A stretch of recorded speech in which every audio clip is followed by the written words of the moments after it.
हरे कृष्णा।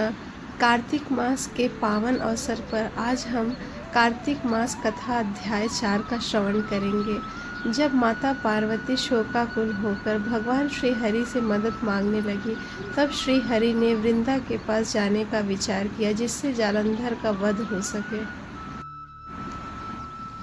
इधर वृंदा ने भी स्वप्न में देखा कि उसका पति सारे शरीर में तेल लगाकर भैंसे पर सवार होकर दक्षिण दिशा की ओर प्रेतों के साथ जा रहा है। यह स्वप्न देख उसे बड़ी चिंता हुई और अटारी तथा गौशाला कहीं भी विश्राम नहीं मिला। तब वह एक वन से दूसरे वन में चली गई। वह वृंदा ने सिंह जैसे मुख वाले 2 राक्षस देखे। उन्हें देखते ही वह डर के मारे भागी। आगे जाकर उसके शिष्य सहित एक तपस्वी मुनि को देखा और उनसे अपनी रक्षा के लिए कहा। उसकी प्रार्थना पर मुनि ने अपनी एक हुंकार से उन राक्षसों को भगा दिया। तत्पश्चात वृंदा ने मुनि से विनय पूर्वक कहा कि महाराज, मेरे पति जालंधर तथा महादेव जी घोर युद्ध में रत है। उसमें विजय किसकी होगी, कृपा करके बताइए, क्योंकि आप सर्वज्ञ हैं। यह सुनकर मुनि ने ऊपर की ओर देखा और उसी समय 2 बंदरों ने आकर मुनि को प्रणाम किया और मुनि के संकेत पर वे दोनों बंदर वहां से चले गए। फिर थोड़ी देर बाद वे दोनों आकाश की ओर से आए और उन्होंने वहां जालंधर दैत्य का सिर और धड़ लेकर फेंक दिया।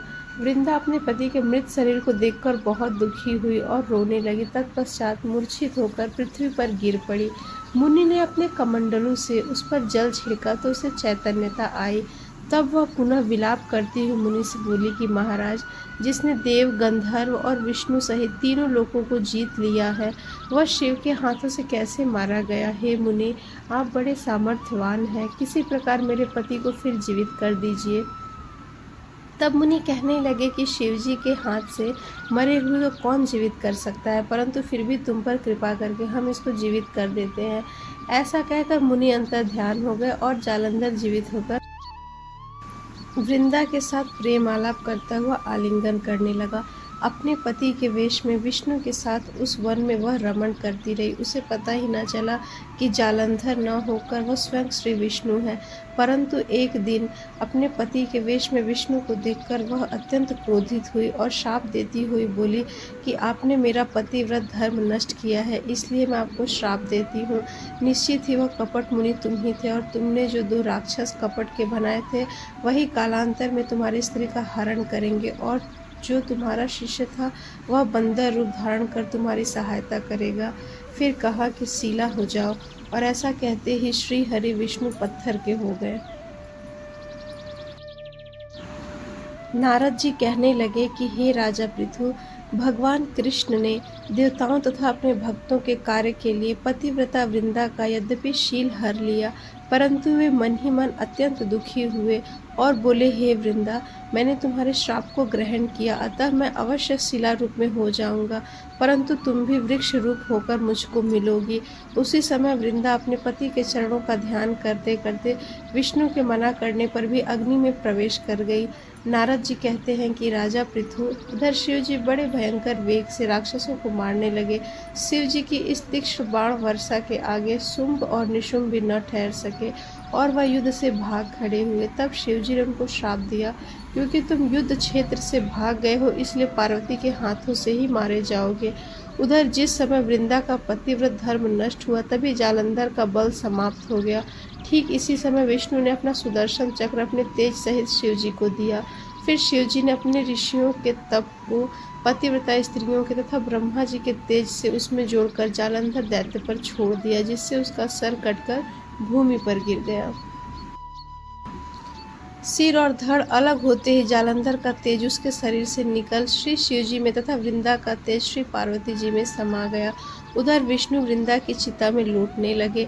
तब सब देवताओं ने शिव जी की स्तुति की और कहा कि महाराज, जालंधर को मारकर आपने देवताओं का बड़ा उपकार किया, परंतु कई महान अनर्थ हो रहा है, कृपा करके उसका भी कुछ उपाय कीजिए। भगवान विष्णु वृंदा के पतिव्रत धर्म से मोहित होकर लगातार उसकी चिता भस्म पर लौट रहे हैं और किसी प्रकार का विश्राम नहीं कर रहे। तब शिव जी ने कहा कि हे देवताओं, तब सब भगवान की योग माया के शरण में जाकर उनकी स्तुति करते हुए बोले कि आपकी माया को ब्रह्मादिक भी नहीं जानते।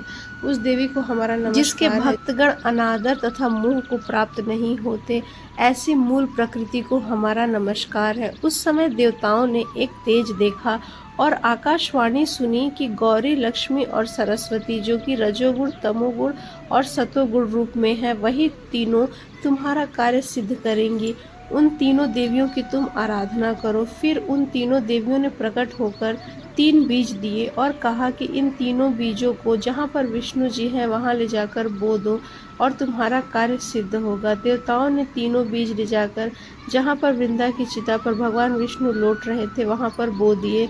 उन तीनों बीजों से 3 वृक्ष उत्पन्न हुए। सरस्वती से आंवला, गौरी से तुलसी और सतोगुण लक्ष्मी से मालती।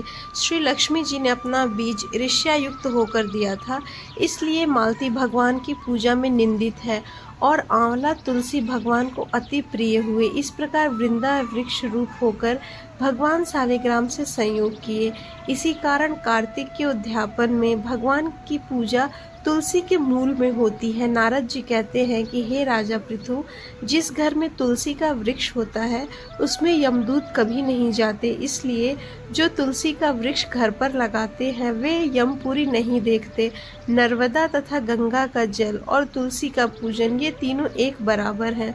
मनुष्य तुलसी तथा आंवला की छाया में अपने पितरों का श्राद्ध करता है, उसके पितर मोक्ष को प्राप्त हो जाते। नारद जी कहते हैं कि हे राजा पृथु, तुलसी और आंवले का महात्म्य ब्रह्मा जी भी कहने में असमर्थ है। जो कोई इस कथा को पढ़ता अथवा सुनता है वह भी मोक्ष को प्राप्त हो जाता। तो दोस्तों, ये थी आज के कार्तिक महात्म्य कथा अध्याय 4। आज की कथा आपको कैसी लगी हमें कमेंट करके ज़रूर बताएं। हरे कृष्णा।